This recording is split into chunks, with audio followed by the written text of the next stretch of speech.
فقدنا أخ وصديق وإطار خارق على العادة الدولة الجزائرية، علاقتي معه منذ بداية التسعينات.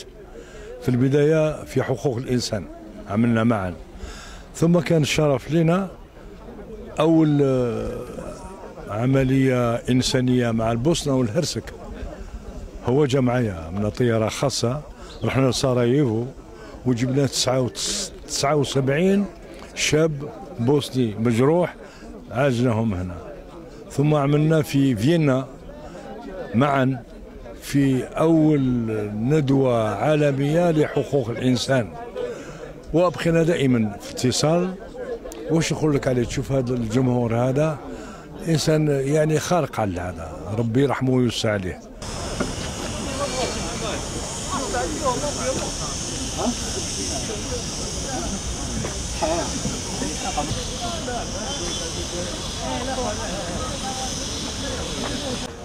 Alors, on va voir deux.